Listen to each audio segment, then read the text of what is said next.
Power കട്ടിനെതിരെ Palakkad Thathamangalam KSEB ഓഫീസിൽ കോൺഗ്രസിന്റെ പ്രതിഷേധം. പ്രദേശത്ത് 3 ദിവസമായി അപ്രഖ്യാപിത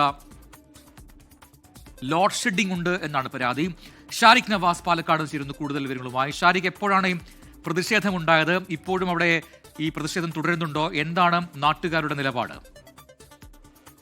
പ്രജിൻ, അല്പസമയം മുൻപാണ് യൂത്ത് കോൺഗ്രസ് പ്രവർത്തകർ തത്തമംഗലം KSEB അസിസ്റ്റന്റ് എഞ്ചിനീയറുടെ കാര്യാലയത്തിന് മുന്നിൽ പ്രതിഷേധവുമായി രംഗത്തെത്തിയത്. അതായത് തത്തമംഗലം പ്രദേശത്ത് കഴിഞ്ഞ 3 ദിവസമായി അപ്രഖ്യാപിത ലോഡ് ഷെഡിംഗ് ഉണ്ടെന്നാണ് ഇവരുടെ പരാതി.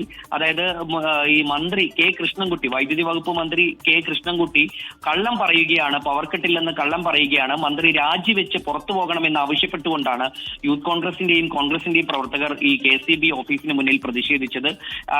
പ്രതിഷേധം പിരിഞ്ഞു പോയിട്ടുണ്ട്. അവർ ഏറെ നേരം അവിടെ നിന്ന് പ്രതിഷേധിച്ചു. അതിനുശേഷം പോലീസ് എത്തി പ്രവർത്തകരെ പിരിച്ചുവിട്ടിട്ടുണ്ട്. കഴിഞ്ഞ ദിവസം നമ്മൾ സമാനമായി തൊടുപുഴയിലും ഇതുപോലെ തന്നെ സമാനമായ ഒരു സംഭവം ഉണ്ടായി. തൊടുപുഴയിലും ഈ KSEB ഓഫീസിലകത്ത് പായ് വിരിച്ചുകൊണ്ട് യൂത്ത് കോൺഗ്രസ് പ്രവർത്തകർ പ്രതിഷേധിച്ചിരുന്നു. അത്തരത്തിൽ സമാനമായി, അതായത് പാലക്കാട് ജില്ലയിലെ പല പ്രദേശങ്ങളിൽ നിന്നും ഇത്തരം പരാതി ഉയരുന്നുണ്ട്. കാരണം അപ്രഖ്യാപിതമായി ഈ പല നേരത്തും, അതായത് ഈ രാത്രികളിൽ ഇടവിട്ട് കറണ്ട് പോകുന്നുണ്ട് എന്നുള്ള പരാതി ഉയരുന്നുണ്ട്. ഇത്തരത്തിൽ ഇത് അപ്രഖ്യാപിതമായ ഒരു ലോഡ് ഷെഡിംഗ് അല്ലെങ്കിൽ പവർ കട്ട് ഉണ്ടെന്നാണ് യൂത്ത് കോൺഗ്രസിന്റെയും പരാതി. എന്തായാലും ഇത് പരിഹരിക്കണമെന്ന് ആവശ്യപ്പെട്ടുകൊണ്ടാണ് ഇവർ പ്രതിഷേധവുമായി രംഗത്തെത്തിയത്. പ്രജിത്, ശരി. പാലക്കാട് നിന്നും ഷാരിഖ് നവാസ് ആണ് വിശദാംശങ്ങൾ നൽകിയത്.